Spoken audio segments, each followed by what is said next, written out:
Bonjour, good evening, Your Excellencies, ladies and gentlemen. I'd like to thank you for joining us today from Dubai, from Canada, or wherever you might be in the world. Welcome. My name is Danielle Haddad. I am a Trade Commissioner at the Consulate General of Canada in Dubai. I would like to welcome you to this special Canada edition of the Smart Cities Global Network event series, which has previously welcomed innovative countries such as Singapore, Australia, Sweden, the UK, and of course, today, Canada. Before we start, I've been asked to provide you with a bit of an overview on the Smart Cities Global Network, SCGN itself. So the SCGN is an initiative of Smart Dubai, of the Dubai government, and is the first government-backed initiative that connects cities through a comprehensive platform for exchanging expertise and insights on fourth industrial revolution breakthroughs and the best mechanisms to build the happy, smart cities of the future. SCGN supports peer-to-peer learning, knowledge sharing, and open exchange of ideas, perspectives, and success stories in the fields of smart cities, emerging technologies, urban living, and sustainability. So SCGN currently has more than 600 members from 60 countries, and we hope more will join from Canada today. Members are from the public and private sectors, subject matter experts, academic institutes, media organizations, as well as students. So I would like to thank Smart Dubai and the SCGN for inviting Canada to be a partner on today's webinar to discuss the timely topic of connected communities. As you know, Canada's cities consistently rank among the happiest cities in the world. Cities like Vancouver, Montreal, and of course, Toronto, represented today by their Chief Technology Officer, Lawrence Eda. So in this webinar, we will explore together the latest approaches to designing people-centric connected communities. Particularly, we'll be looking at how technology is influencing citizen well-being and the social and economic impacts of connected cities. In addition, this webinar will showcase the latest innovations from Canada in digital health, AI, and citizen engagement. So we have an absolutely fantastic lineup of speakers that we're very proud of today, whom I will introduce at the time of their presentation. I would now like to introduce the welcome remarks for today's session delivered by His Excellency Yunus Al Nasser, Assistant Director General at Smart Dubai and CEO of the Dubai Data Establishment. Assalamu alaikum wa rahmatullahi wa barakatuh. Good morning, good afternoon, good evening, Your Excellency John Philip, Consul General of Canada to Dubai and Northern Emirates, Your Excellency Lawrence Etta, Chief Technology Officer of the City of Toronto. Ladies and gentlemen, thank you all for joining us today. On behalf of the team at Smart Dubai and our partners at the Consulate General of Canada in Dubai, I would like to welcome you today at today's webinar, where together we will explore the concepts and the development related to connected communities and share experiences and insights from both Dubai and Canada. I also thank our partners from the Smart Cities Global Network, the Canadian Business Council of Dubai, and the Canada Arab Business Council for their efforts to make today's virtual event a reality. The topic of connected communities and smart cities is gathering a considerable steam all around the world, and that is to be expected considering the rise of the advanced technologies that are now part of our nearly every aspect of our life. This is certainly a promises to a tremendous advantage for our communities everywhere, as long as these smart technologies are used with the people's best interest in mind. And with that in mind, the primary topic of our discussion today, where industries expert will be joining us to showcase what Dubai and Canada are doing to embrace these technologies in order to develop citizen-centric services and processes that seek first and foremost to make people's life easier and happier in the people-centric smart cities of the future. At Smart Dubai, formations, making Dubai the happiest city on earth, was the mandate given to us by His Highness Sheikh Mohammed bin Rashid Al Maktoum, Vice President, Prime Minister of UAE and the ruler of Dubai. Therefore, people's happiness has long been at the core of everything we do here in United Arab Emirates and Dubai. We never looked at technology as an objective in itself, but rather as a mean to an end, and an instrument to streamline all procedures, transactions, services, and also to spread the happiness among Dubai citizens, residents, and visitors. This is the biggest ambition that we are forward-looking to. And in addition to these broad topics, today's discussion will go further into details, exploring the social and economic impact of connected cities, discussing concepts of digital equity and digital inclusion. We will also be showcasing innovations and breakthroughs in various sectors, such as digital health, artificial intelligence, and citizens' engagement. Ladies and gentlemen, allow me to leave the floor for our colleagues over here, whom have a great agenda ahead of us that will be presented, and I will look forward to a great insights and eye-opening discussion we will be having. So thank you once again for joining us. Thank you very much, Your Excellency, for kicking off our event. I'd now like to turn it over to His Excellency Jean-Philippe Planteau, Consul General of Canada to Dubai and the Northern Emirates. Good afternoon, bonjour, assalamu alaikum. Thank you very much, Excellency Yunus Al Nasser, for those kind words. It's a pleasure for Canada to join Smart Dubai in this webinar under the auspices of the Smart Cities Global Network on the topic of connected communities. I'm so thrilled to see many Canadian organizations and people that are involved in this session today, Canadian Business Council of Dubai and the Canada Arab Business Council, but also our distinguished speakers from the City of Toronto, TELUS, NXN, OpenText, and the ICTC in Canada. I'd like also to highlight the role of the Trade Commissioner Service at the Consulate General of Canada, which is there to bring everybody together in a venue like today. The participation of these organizations and the interest that Dubai generates in Canada is really a testament of the special relationship that exists already between our two countries. But if you've joined us today, you may want to hear a bit more about Canada's approach to smart cities and what are some of the parallels that our countries and cities have with the innovative city of Dubai. So when I talk about Canada's secret, you know, our special powers, as I call them, I talk about three main ingredients. I talk about our people, I talk about our partnerships, and our performance. On people first, we have the best educated workforce in the OECD and Canada, right? So that educated workforce is at the core of the innovation that we have in Canada. We have some of the top universities for science technologies, such as the University of Toronto, Waterloo, McGill, and many others that rank very high in the top university lists globally. And Canada used to suffer from brain drain, and mostly to our neighbors to the south, but no more. Now Canada experiences brain gain because we have an immigration system that is designed and focused on bringing the talent that Canada needs to continue to innovate and stay ahead in that race, the global race for the next, to remain competitive. So that's about our people. The second is about our partnership. And, you know, Canada is strengthening its position as a global hub thanks to its public-private partnerships. We have government support, that's the overlay, and this is very similar to what you'll see in Dubai, government support to the digital economy, and then colleges and universities and businesses collaborating together to make innovative breakthroughs. Canada is home to 42 business incubators affiliated with 96 post-secondary institutions. That connection is happening at the earliest stage of business formation. Today, Canada's tech sector is the largest spender in R&D, largest investor in R&D. And these investments have resulted in Canada's position as a world leader in AI, for example. The Toronto-Waterloo region corridor is the second largest technology cluster in North America, and I'm sure Lawrence will refer to that.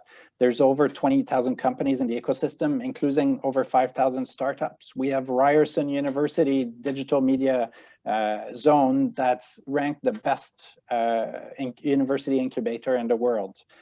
So many examples of these partnerships leading to innovation. And the third part is demonstrated performance. It's how Canada has had such a success in attracting the world's best tech companies. In fact, 10 out of the 10 of the world's largest companies have a presence in Canada. I'm talking about the Amazon, the Apple, Facebook, Samsung, and others. Twitter announced an expansion of its engineering. These are engineering presences, right? R&D. Twitter announced an expansion of its engineering hub in Canada last week.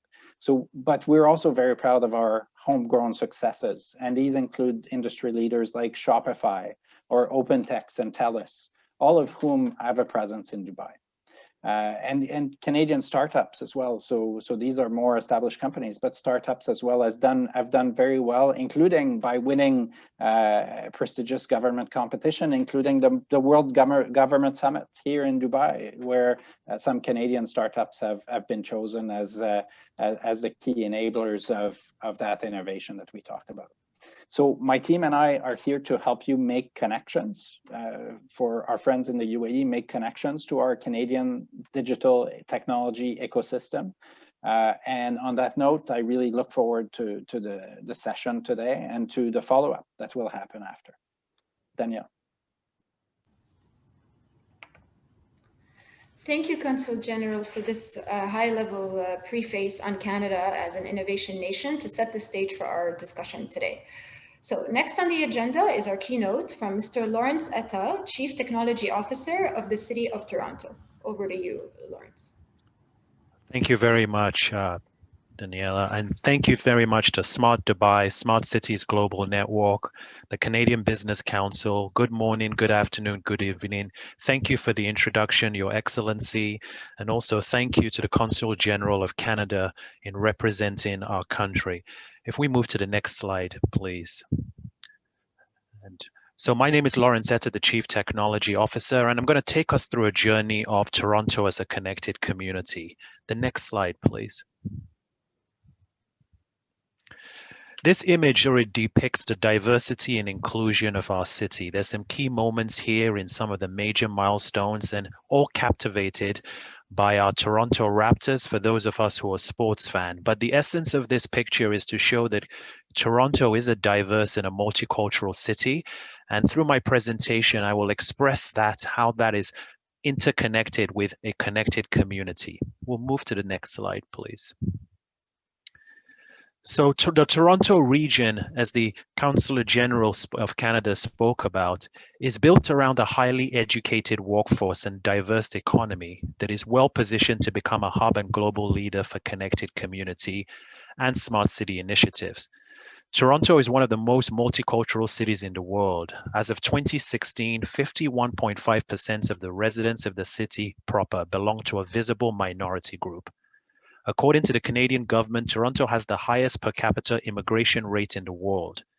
Within Canada itself, 43% of all new immigrants to Canada settle in the Greater Toronto Area, adding significantly to Toronto's population.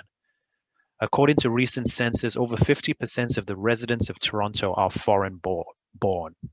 Just some brief highlights of stats. We have 70 plus incubators and accelerators and over 220 plus investors and funding agencies. We have the highest concentration of startups outside of Silicon Valley. On a talent pool, over 7 million people, and we have 150 languages spoken in the Greater Toronto Area. 1.5 million jobs with 500,000 located in the downtown Toronto core. We have 13 colleges and universities with 400,000 plus students. On the business and technology concentration, nearly 300,000 technology workers, approximately 20% greater than the number of total tech workers in San Francisco. Toronto was named the fastest growing tech market by various research statistics. On diversity and culture, Toronto region is home to some of the most prominent museums, art galleries in North America. If we move to the next slide, please. So the City of Toronto has focused on certain priorities. Our strategic priorities are around keeping the financial sustainability of our city, how well we're running the city, how we maintain and creating housing that creates affordability, how we keep Toronto moving through our transportation and our infrastructure, and how we invest in the people and neighborhoods, and also ensuring that climate change and resiliency is a key component. We do this across 3 pillars: our people, so the culture within our workforce; our partnership, working with the private sector, the academia, and various other not-for-profits group; and also performance, so that the City of Toronto, the public, our taxpayers recognize that we are using their dollars appropriately to deliver services.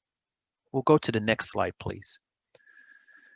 So we are talking about how Toronto can be a digital and equitably connected community. As I mentioned earlier, it is certainly truly an honor to be part of the Canada Smart City Dubai event today.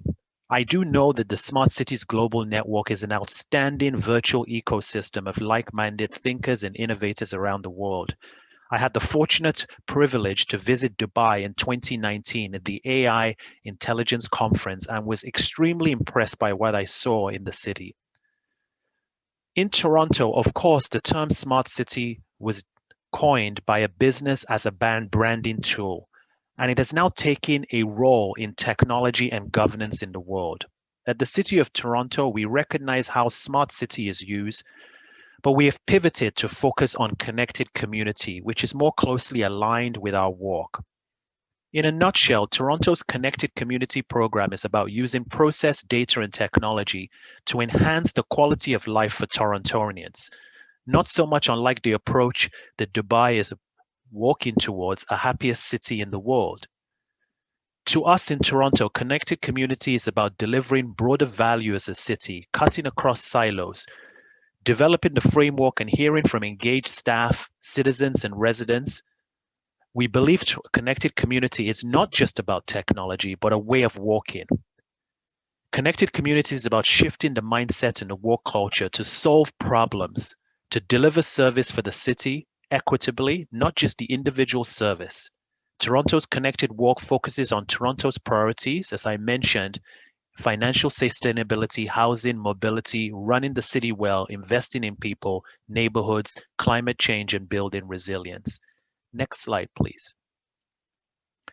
The digital vision. Overall in Toronto, it's a simple one. We want to build a connected and equitable Toronto with affordable, accessible, and resilient digital environment as a public service for everybody. In January 20, the City Toronto Council, our elected officials, directed city staff in terms of creating a digital infrastructure plan. That plan had a number of policies which will regulate specific topics related to digital infrastructure to ensure that there's a close cohesion in terms of policy and planning in the management of infrastructure. Toronto is currently building on existing policies to develop that digital infrastructure plan that will allow us to serve inwards and outwards in a tool to ensure the external proposals presented to Toronto contain a digital element. It will help us guide our day-to-day as well as our long-term decisions related to digital infrastructure. There were 5 working principles that were adopted: equity and inclusion, well-run city, social, economic, and environmental benefits, privacy and security, democracy, and transparency. I would like to focus on the equity and inclusion because it speaks to City of Toronto's digital infrastructure being used to create and sustain equity, inclusion, accessibility, and human rights in its operations and outcomes. This principle of equity and inclusion is guiding us in taking action and was certainly realized in the current COVID-19 pandemic. If we move to the next slide, please. On digital equity, access to the internet is becoming an essential tool around the globe for participation in a modern democratic society. However, broadband can only deliver benefits to those who can connect to it, afford it, and know how to use it. By this measure, broadband is still far from a universal service in cities across the world, and Toronto is no different. The gaps are especially pronounced for Black, Indigenous, and people of color households, and our research has also shown that there is a substantial gap based on income and educational attainment. Access to the internet is increasingly recognized by countries and organizations around the world as an essential tool for participation in a modern democratic society. So Toronto is committed to reducing this digital divide by improving digital connectivity. The next slide, please. As access to the internet is increasingly recognized, as I mentioned, in terms of a modern democratic society, Toronto is very much focused on bridging that digital divide. And technology is a key enabler to make that happen. If we go to the next slide, please. So if we look at some statistics that was done, 38% of households report that the download speeds right now, in terms of what has been set in our country, and the cost to afford those speeds are very challenging. 34% of those households are worried about paying their home internet bills over the next few months. So we as a city has decided to take action. We'll move to the next slide, please. In the Canadian context, cities are uniquely positioned to leverage public assets for public good. The approach will enable the City of Toronto to augment internet service offerings to all neighborhoods across the city to bridge the digital divide. This approach also means the city will be in a more empowered position to ensure essential services are delivered to the public as part of the business community. If we move to the next slide, please. So the city is looking in terms of how do we utilize our own existing assets, the fiber assets, our right-of-way, our pole, using those assets to generate revenue opportunities, continuing as a technology leader, and more importantly, complementing with our private-public sector. We need our private-public sector to contribute in terms of bridging that digital design.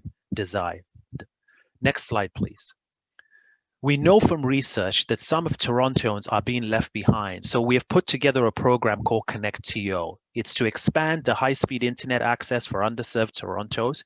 It's to look for partnership opportunities in a co-development, and it's to leverage the city's municipal assets, our fiber, our buildings, our right-of-way, to create a citywide high-speed internet that connects underserved communities by providing access to city fiber at a fair price to unlock public asset value.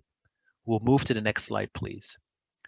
So as we bridge that equity and we bridge that viewpoint to have our economic recovery and the long-term fiscal health, Toronto is solidifying its position as an innovation and technology leader by enabling future and emerging technologies in the ecosystem. I want to move to the final slide. I would like to thank you for your time today. It's been a pleasure speaking to you and supporting Smart Dubai. Like Dubai, Toronto is committed to improve the quality of life for our residents through technology, data, and process. Digital transformation must be rooted in true digital equity so we can all have a level playing field for the mutual and sustained prosperity. Thank you very much, and I look forward to listening to my other colleagues on the speaker series. Thank you, Lawrence. We appreciate your continued engagement with Dubai, and having been here before, we hope to have you back in Dubai one day very soon. I'd now like to welcome our next speaker, Dr. Ali Azawi, City Experience Advisor from Smart Dubai, who will speak to us about how digital technologies influence citizen well-being. Dr. Ali. Assalamu alaikum, and good afternoon, good morning, and greetings to everybody around the world. It's certainly my pleasure to be involved in this collaborative dissemination of expertise by all the parties involved, and also, of course, at a wider scale. Next slide, please. The digital well-being of people is obviously a key element, as His Excellency Yunus Al Nasser pointed out. Happiness, in other words, well-being of people is of paramount for us in the UAE and, of course, in Dubai. And what we'll talk about just now is how we see specifically digital technology affecting well-being. Next. We'll talk about, first of all, what well-being is and what digital technology is. Just a matter of hygiene, just to be specific about what is meant by these. And then we'll talk about the definition of well-being, and then the factors that influence them, that hold that space of digital well-being, and then specifically influences. Next. To be clear, that this what I'll be demonstrating or talking about this session is something that was part of the policy that was launched by His Highness Sheikh Mohammed the Vice President, Prime Minister and ruler of Dubai, that was launched in January this year. The Digital Wellbeing Council is actually led by Sheikh Saif bin Zayed Al Nahyan, and with the Vice President being Hassan Ahmed, Minister of Community Development.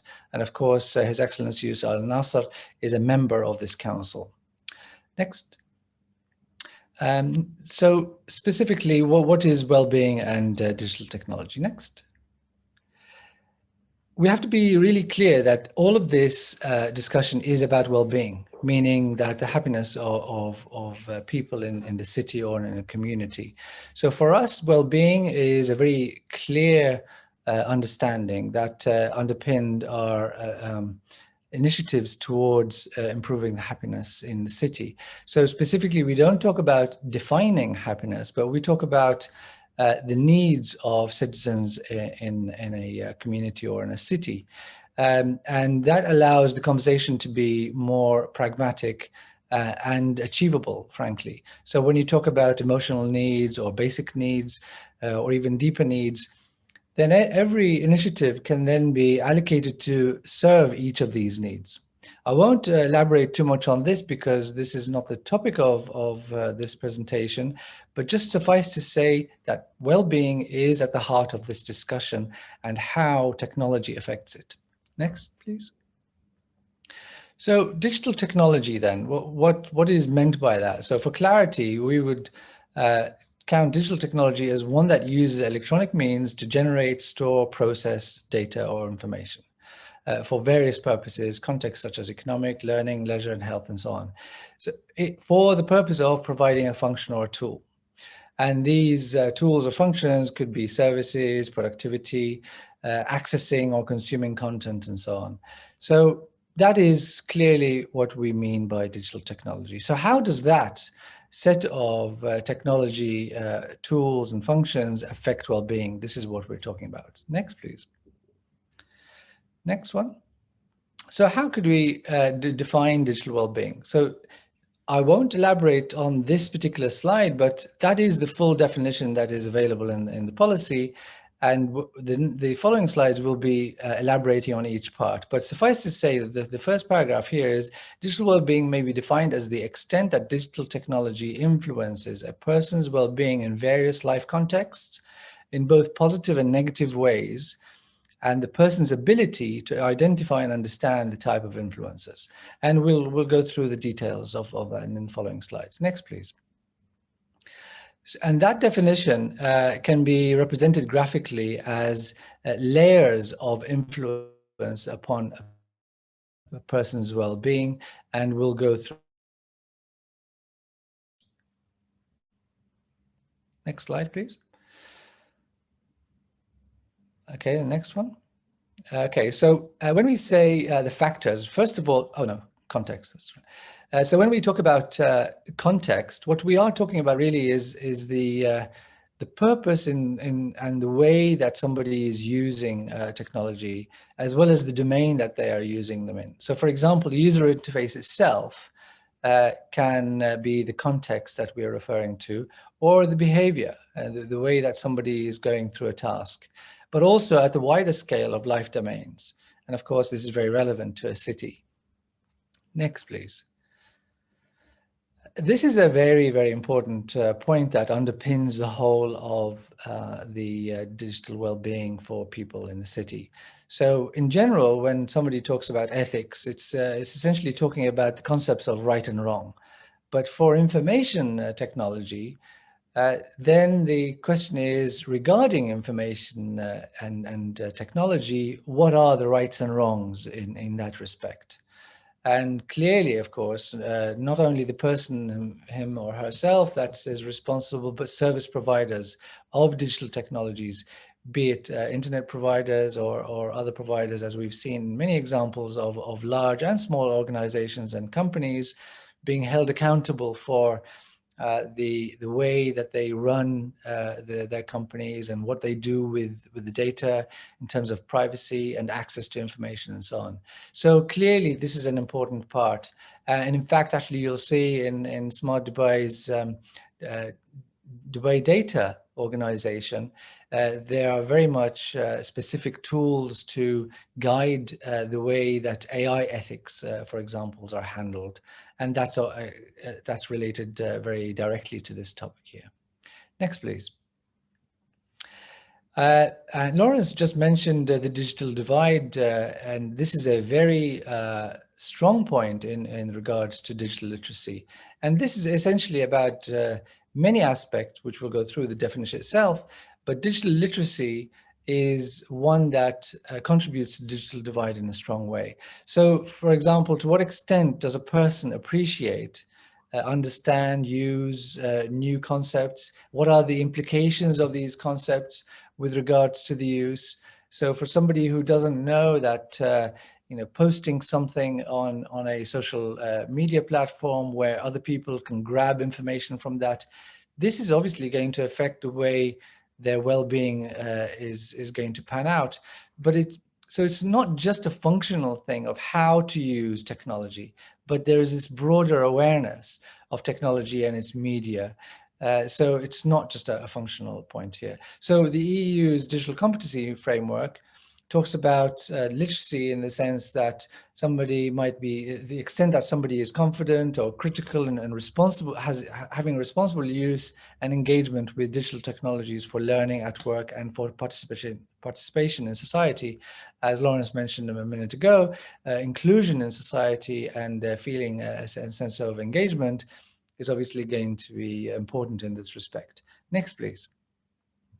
So the influencers are, what are they? The very basic level of the influencer is the operational and direct. And Lawrence mentioned connectivity as a primary one. Absolutely it is. Many happiness studies have pointed out that a big marker of happiness scores in cities and countries is the extent that they're connected to the internet. Simple as that. So it's a very direct way of influencing people's well-being when they've got a good quality internet. Let's go to the next slide, please.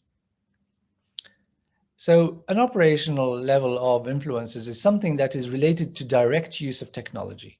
So the usability, for example, accessibility and security. So connectivity, I just mentioned, accessibility and inclusivity. Again, these are primary factors which are very direct. You can measure them very directly and so on. Usability. So if somebody provides a service and that service is not very easily used, causing frustrations, especially if somebody who doesn't have a good level of digital literacy, as I mentioned earlier, then that's going to be affecting their the quality of their engagement. I see you appearing, Danielle. Are you timing? I'll rush up. That's actually on the last two slides. Novel level of influences are things which are new to us. So next slide, please.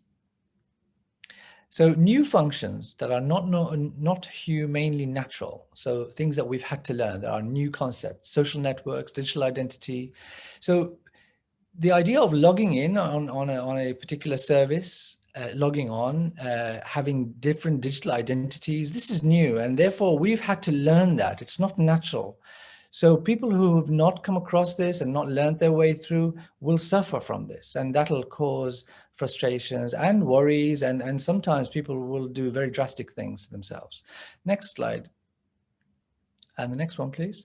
So the final one is the indirect or the emerging factors. And these are extremely important, but very intangible. Things like privacy. We all know privacy actually affects the way that we deal with technology. But how do you deal with that? How you can't point at it, but definitely it's there. Well, there are regulations and policies and so on, trust and ethics and so on like that. These are the factors that are indirect influences to well-being. So the final slide, please. So that then brings the whole thing into a formalized picture where there are layers to consider in how people's well-being is affected by digital technologies. So many thanks once again for the opportunity. I hope this was clear, and I look forward to the rest of the panelists. Thank you very much.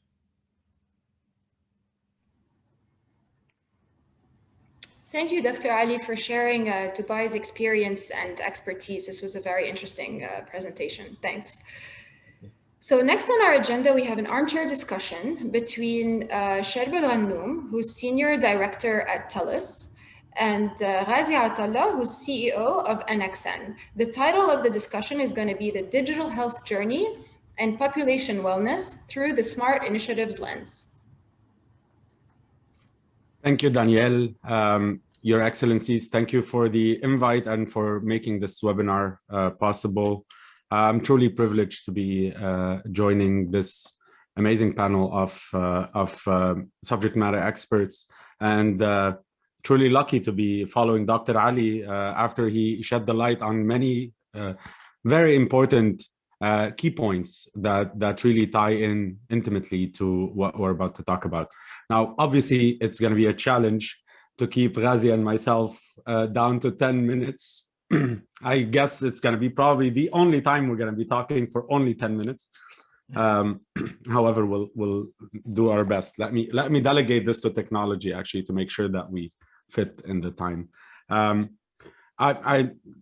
not gonna do an advertisement for TELUS. I'm part of TELUS for the past 16 years now, and we've been on a mission to try and contribute to creating better outcomes in the health and wellness of the population here in Canada. And this journey started back in 2009 when we founded TELUS Health. Now, His Excellency Yunus spoke about the fact that technology is not an objective but a medium, and as a telco we're really good at moving data. That's really what we were set out to do. And Dr. Ali mentioned the fact that quality of connectivity has a direct influence on the happiness of population, and we're truly glad to have one of the best-in-class networks here in Canada. And it's nothing strange to the Dubai brothers, given that they have also a world-class network, and it's been recognized not so long ago by the international community. And so when we started that journey, our focus was on, as we look at the construct of the health systems around the globe today, the construct is made to treat you when you are sick. So it's kind of a reactive construct. And what we attempted to do through technology is to really try and enable the well-being of the population outside the hospital, on their device, in the comfort of their homes. And when we were going through that journey and trying to really look at digital health from one side, and later on, if you would have seen in the news on the agricultural technology side, we felt that all of this needs to tie in together in the form of a platform, of a greater platform that impacts many aspects of the lives of the population. And when we went on a quest to seek a robust partner that would help us accomplish that mission, and that mission being creating smarter cities, we obviously turned to one of the bedrocks of innovation around the globe, to Dubai, and found a Dubai organization such as NXN to help us really build that ecosystem. So maybe I'll hand it over to you, Ghazi, to elaborate a little further on NXN's mission before we head to the next slide. Thank you, Sherb, and thank you all for the opportunity. My name is Ghazi Atallah. I'm the CEO of NXN, and we are specialized in smart cities and connected communities. And we have the privilege really to be out of Dubai, working with key cities across the region, including, of course, the showcase that Dubai is, but also Abu Dhabi and Riyadh. And also having the privilege of working with TELUS in Canada and trying to promote and provide smart city solutions across Canada together with TELUS as a partnership. So it's a two-way partnership, which is really exciting, bringing expertise from Dubai into Canada and bringing technology from Canada into the region. So it's a nice partnership in terms of being able to bring the best of both worlds. So we're very excited to be here, and thank you for the opportunity. We're going to talk about one of the key topics that I think Sherb would love to talk about in a minute or so. So please go ahead. Yes, thank you. If you might, please jump two slides. So one more, please. Thank you. So I'm not going to state the obvious around the pandemic and what the pandemic triggered. What I want to say is really we've been working on platforms with like-minded operators and partners around the globe, but also specifically here in Canada. And the first reflex that the pandemic triggered, and that was back in March of 2020, where we started really thinking about what do we do next? And there was kind of two aspects. What do we do through the pandemic? But most importantly, what do we do as this pandemic will get in control, as we could see around the globe right now?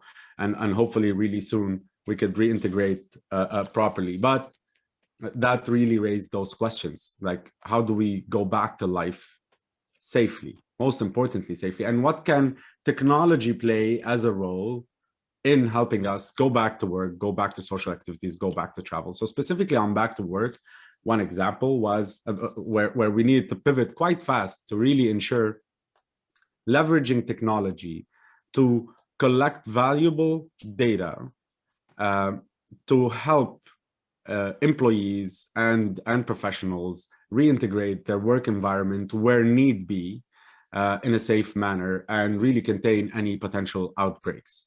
And the key term here is, the intent here is not to rip and replace. We did not go on a spree trying to rip and replace existing technologies, existing infrastructures to try and implement a smarter infrastructure, but rather really utilize what's already existing and add those layers of analytics and insight and data collection into a platform.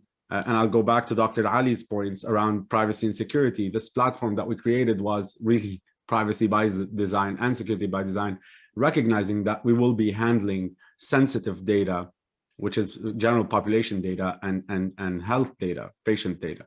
And so we really turned our focus towards working on use cases with organizations, with enterprise, and with the public sector, and with the small and medium enterprise to help them reintegrate work environment safely through utilizing technology. And same thing, Charbel, for social activities and for travel. So, it's one of the most important things that we want to do as we get back to life, as we say, after the pandemic, is how do we get back to social activities safely? And what would technology play a role in doing that in terms of social distancing and being able to comply with the rules and regulations and being able to actually enjoy life, whether it's going to school, going shopping, or sports, or what have you. And what would the technology and the platform contribute to do?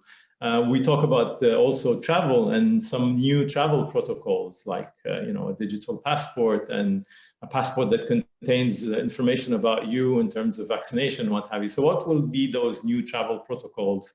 And what would technology do, and what role would it play to ensure that we actually are able to get back to some kind of normality, both from a social and travel point of view? The next slide, please. Yeah, so the digital transformation journey is something that's really, really exciting. And we've been witnessing it in many cities and many environments over the past years.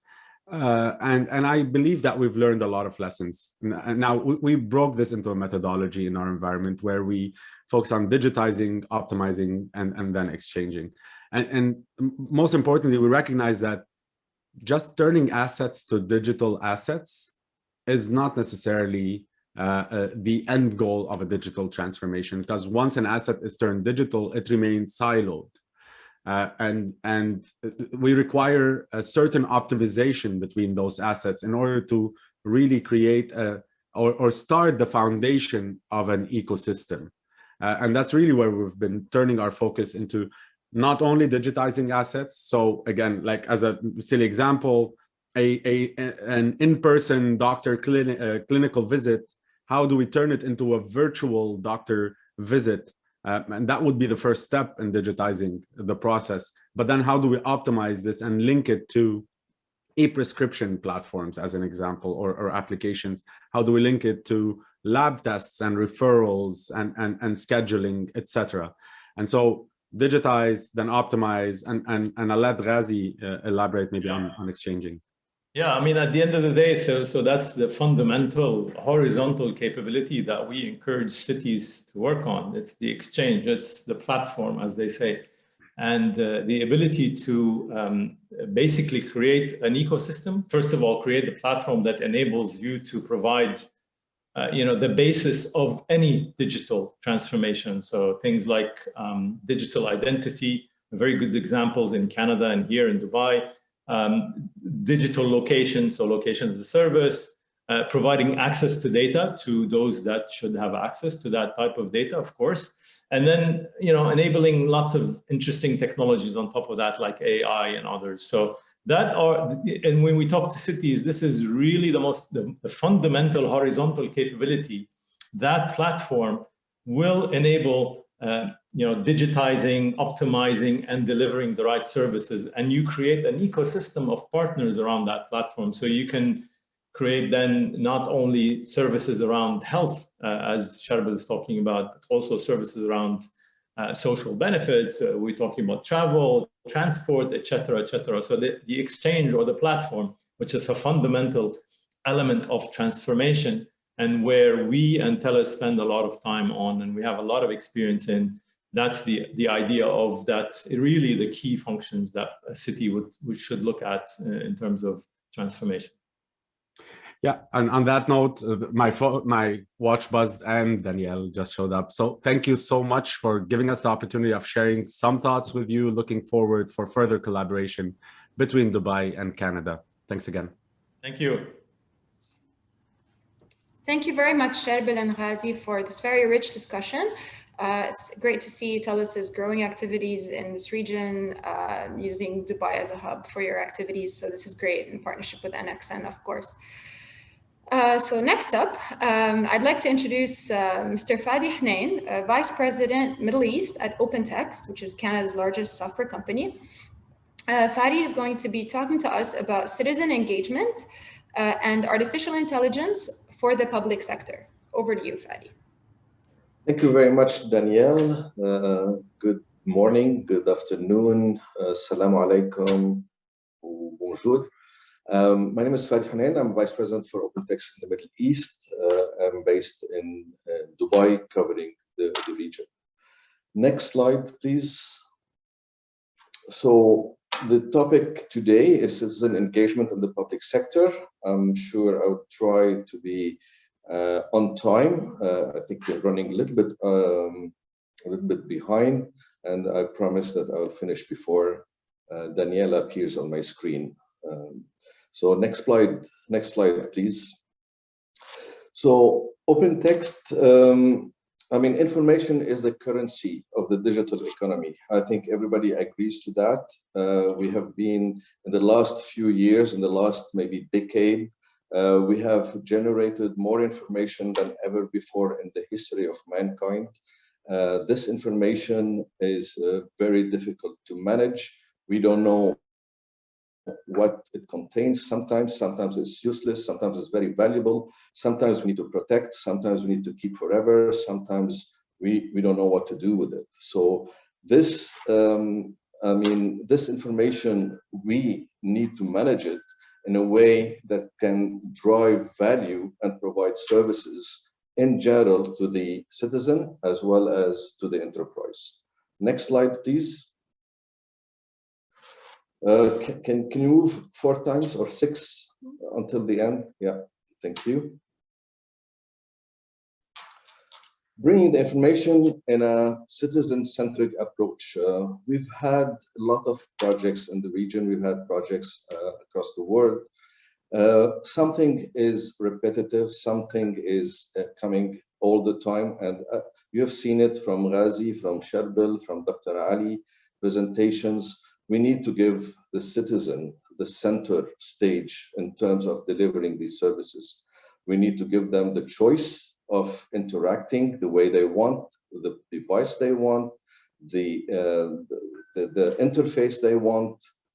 This is very important. Once we go into the digital services, the digital should be full digital. It cannot be halfway, and we need to build the trust. And some of the studies mentioned that trust is built, of course, when we build the trust in the government, we build as well happiness in the citizen and more satisfaction.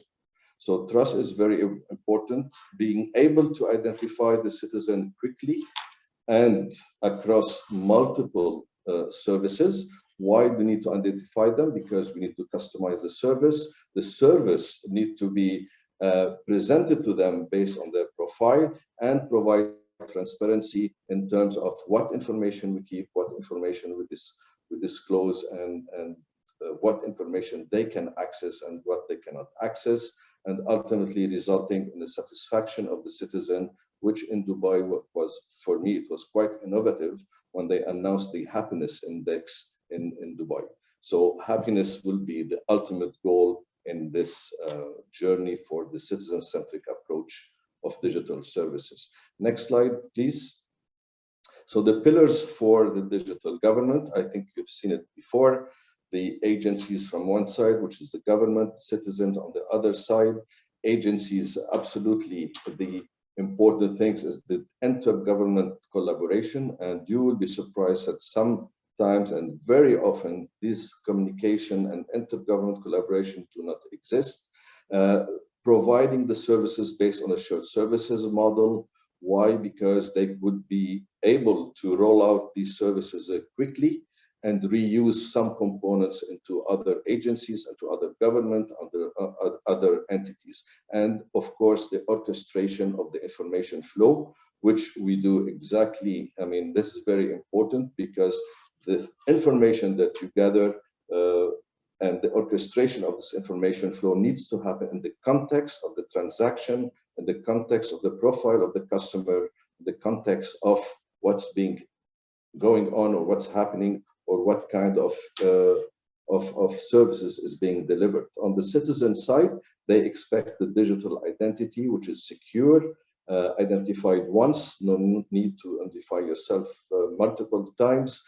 Absolutely the confidentiality, and we have many ways of ensuring confidentiality of the information and providing as well the omni-channel, which is interaction through different channels and different interactions and different interfaces.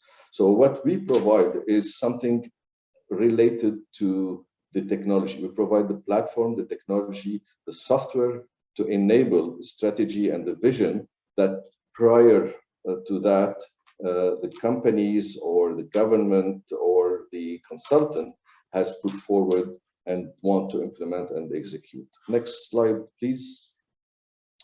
3 more clicks. Okay, so from the citizen-focused digital services, you have to keep in mind that the citizens are comparing even the government with the best enterprise in the world. So if I'm going to Amazon, if I'm going to Noon, if I'm going to Apple, I'm getting a service, I'm getting to my bank. I mean, this is the service I would expect. And not all the banks, by the way, are good, but essentially you have to envision like a very good enterprise with very good service. And then the citizen are constantly comparing the services they're getting from an enterprise to the service they will get from their government.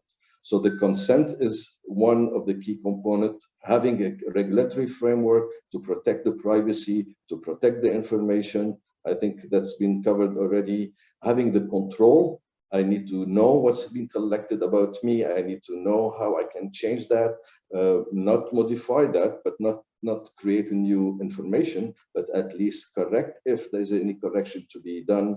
I am faced with a challenge during a digital service, during providing the service to me. I need to understand and get update.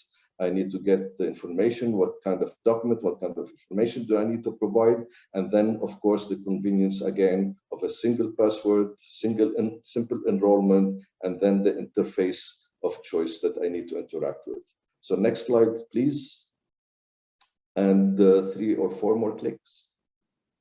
Yes, and 1 more. Yeah, thank you. So, and as a digital service and digital initiative, some people do not realize, we realize it because that's what we do every day. 80% of the information resides in unstructured content.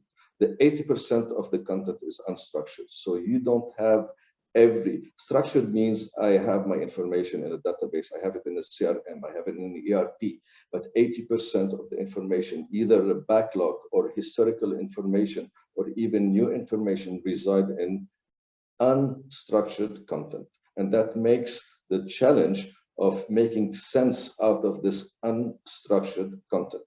If you want to move forward, you need to establish a digital service, but what would you do with a backlog, with the information that you gathered over many, many years, and sometimes maybe 100 years? So the paper, and I think Dubai is a leader in that process, and in that vision, the anatomy of a paperless service or a paperless government in general.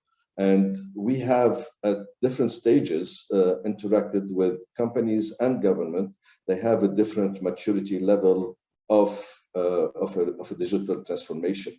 And the first thing they do initially is to get rid of the paper processes. And there are different ways of doing that. But of course, there is automated way where you can essentially capture the information on the paper, images, and then store it based on a record management, on a categorization, and then make sense out of it later on in using AI and content analytics and sentiment analysis.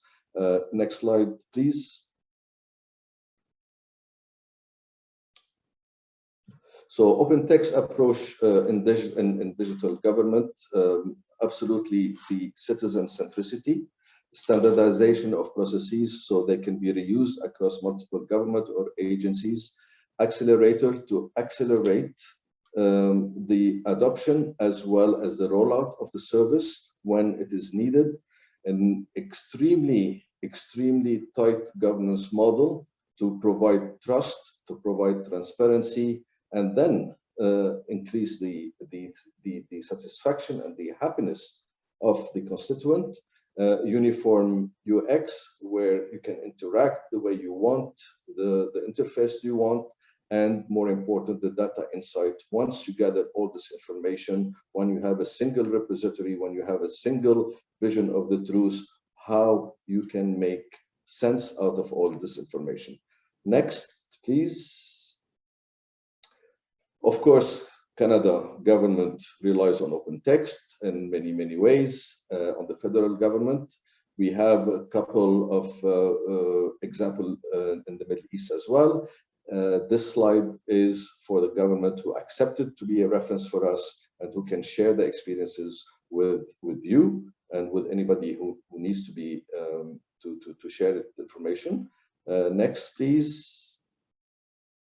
And some of the projects we have done in the region.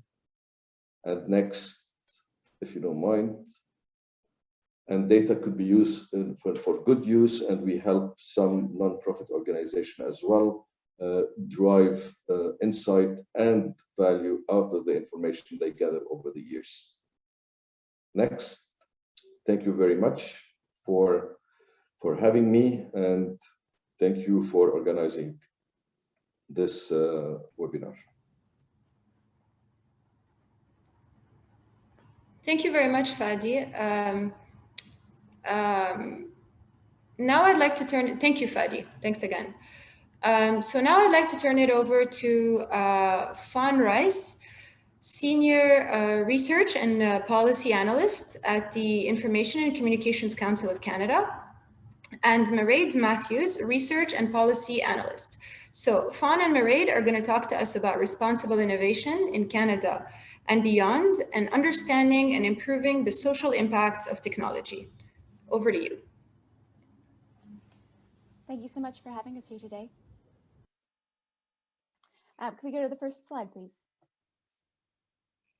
Thank you so much. So as Danielle said, we're here to talk about a recent study, Responsible Innovation in Canada and Beyond, Understanding and Improving the Social Impacts of Technology. And we're really honored to be here today. Thanks so much for having us. So I'm here from the Information and Communications Technology Council, which is a national center of expertise on Canada's digital economy. And this study that we're talking about was part of a larger study commissioned by the Government of Canada to understand some of the emerging technology ecosystems in Canada. And this one focuses a lot on digital wellness, a lot of the other topics that the panelists here have discussed today. So if we can move to the next slide. Thank you so much. So this is the why study the social impact of technologies. And this has been covered really effectively by a lot of the other presentations. Across different types of technology, we see rapid change. We can see some unanticipated impacts at scale once they are deployed. Unique intersections between technology and human behavior those novel consequences talked about in the digital wellness presentation. That re-entrench inequalities. For example, in the City of Toronto's presentation, the digital divide was covered really effectively there, or create power imbalances. And we can think about this in terms of all types of technology, but for the context of this presentation, we'll be thinking about it with regard to smart cities specifically. Next slide, please. So for this study, we did an extensive set of semi-structured interviews with thought leaders in the space in Canada and around the world who are working to improve the social impacts of technology. And some of the common things we found were 6 common principles that people tried to think through when working to improve technology's social impact. So here we have anticipation, so trying to think about the unanticipated consequences of a tool. Inclusion and diversity, and this has been a key theme here today, I think, who is represented at the table. And this is something that can really help with that anticipation, because if you have more voices at the table, you might have more diverse voices anticipating more diverse potential outcomes of the tool you're developing. Interdisciplinarity and collaboration, a very similar theme. So what would other disciplines, sectors, and stakeholders do differently? Justice and fairness. So we may have diverse voices at the table, but are they all being heard equally? Are we addressing kind of historic imbalances and inequities? Self-awareness and reflexivity, so considering what might my own position, background, and ideas be preventing me from seeing? What experiences am I bringing to the table that impact my choices? And then agency and choice. So when we're creating a tool or deploying a tool, are users or adopters able to meaningfully opt in or out? Next slide, please. So thinking about all of these different common principles, in this study, we really wanted to focus on the fact that the responsibility for improving the social impacts of technology is not limited to designers and developers, because even though there's significant responsibility there, the discussion often really focuses on that and ignores the different strategies that many different stakeholders can bring to the table. So in taking a look at different types of stakeholders in this ecosystem, I'm going to focus on the first half, going to be users half, before turning it over to my colleague. We have adopters, and these can be mediators, people deploying a technology in a community, working with early upstream public engagement and education to try to improve the impact of those technologies. We have consumers who are not limited to voting with their wallet. There are lots of other agenda setting, activism style or community organizing activities that consumers can engage in. And here we can think of something as simple as a hackathon, for example, to creatively solve a problem. And we have groups and individuals. And the reason we make that distinction is because we think a lot about individual rights, such as privacy rights, but we also have group rights, collective rights. So for example, a Canadian example, there's something called OCAP, which is a trademark of the First Nations Information Government Center. Their website's down at the bottom of that slide if you'd like to learn more. And that stands for Ownership, Control, Access, and Protection. And it's a trademark and a set of principles coined to think about the collective privacy rights and the collective data ownership rights of First Nations in Canada. And that set of principles actually holds data collectors to a higher set of standards than Canadian privacy law. So this is a really interesting way we can think about communities and the impact of data and privacy on those communities in some ways to make sure that we're kind of repatriating data that we're collecting to those groups. I'm going to pass it off to Mairead. Thanks so much, Fawn. Next slide, please. So the last 3 stakeholders that I'm going to talk about is regulators, investors, and innovators, and I'll just speak about those briefly. I know we're short on time, so I'll try to cut my time a bit short. And the first one is regulators. So regulators, perhaps unsurprisingly, focus on policy and regulation, which is a process that takes place to raise the floor of innovation. So we can think about setting like the mandatory standards or minimum requirements that's needed for safe innovation. And you can think about anything as abstract as privacy and competition law to something more tangible, such as environmental standards or building codes. And regulation is very important in smart city work, which largely happens in the public domain and in close collaboration with public actors. His Excellency Jean-Philippe Linteau spoke about this earlier. In Canada, there's a great prominence of public-private partnerships in smart city work. And one really great example of regulation in smart city work, it has to do with privacy, which has been spoken about a lot today. So in some jurisdictions in Canada, certain kinds of data are deemed, personal data I should say, are deemed highly sensitive, have to be stored within Canada. So if you look at Canadian smart city RFPs, or sometimes with the federal government, you'll see public sector partners ask private sector partners things like how and where are you storing your data, what are the privacy implications, or they may have a requirement like this data must be stored in Canada. And I'm sure some of the private sector partners on this call are quite familiar with that. So moving on to investors, before I talk about the role of investors, I just want to mention one crucial thing about these 6 categories that we're presenting is they're not mutually exclusive, so they describe an action and not an actor. And this is because in the smart cities world, many stakeholders wear many hats. So a great example is governments, for example, they create policy and regulation, but they also do a lot of investing in the form of tax credits or loans and grants, and even procurement. And when they're not building, when they're building tech in-house as opposed to buying a product or service, they're actually acting as innovators themselves. So because of this, ethical investing takes many forms. VC firms do this if they're asking a startup about their environmental impact or their approach to privacy or diversity. And governments do the same when they're tying these kinds of concepts to tax credits, funding programs, or procurement. And again, in smart cities work in Canada, RFPs will often include things like what measures has your company taken to reduce its environmental impact, or how do you plan on consulting with residents, or what does diversity look like in your organization's ownership or management teams. So finally, I'll just touch quickly on the role of innovators, which is twofold. When I spoke about the policy side of things, I talked about raising the floor of innovation, and on the other side of the spectrum, technologists who endeavor in tech for good create solutions that raise the ceiling of innovation. So they go above and beyond what is required, and they actually generate positive improvement.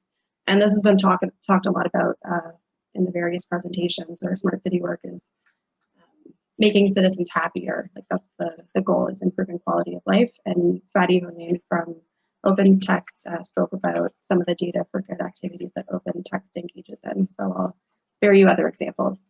The final thing that innovators can do is shape tech outcomes by building social and ethical considerations into their design process.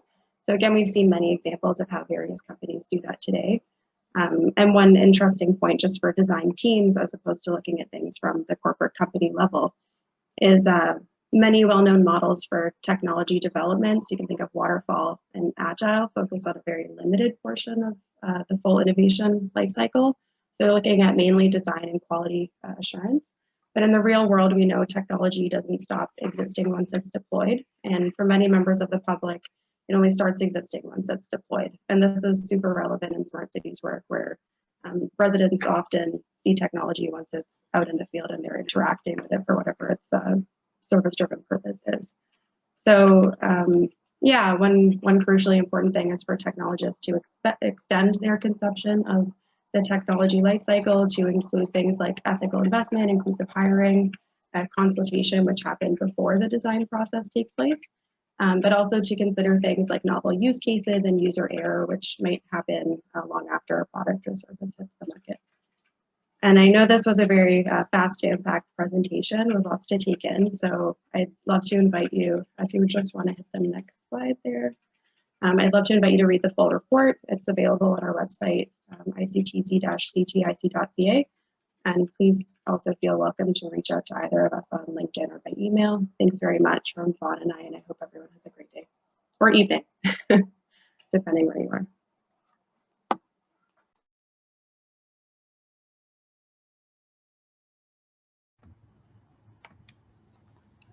Thank you, Mairead and Fawn, for the great overview of the ICTC's report on responsible innovation. And it's great to hear as well that it is published on your website. So if anyone's more interested in learning more, they can access it on the link that you shared, which is lovely. So, okay, so this brings us to the end of our Canada SCGN event. We hope that you have found this session interesting. For any follow-up with our speakers or to connect into the Canadian ecosystem more broadly, you're welcome to write to me at the email indicated on the slide. If you would like to join the SCGN community, and we encourage you to, you may visit their website to subscribe or direct any inquiries to the email that was shared on the slide. So if you have also dropped a question in the chat box that was unanswered, thanks for your interest. We are limited on time, so please do send your questions to the emails that we provided, and we'll pick them up from there. So in closing, we would like to thank each and every one of our distinguished speakers from Canada and Dubai for their invaluable contributions, and all of you who joined us at today's event. We wish you a great day ahead. Bonne journée.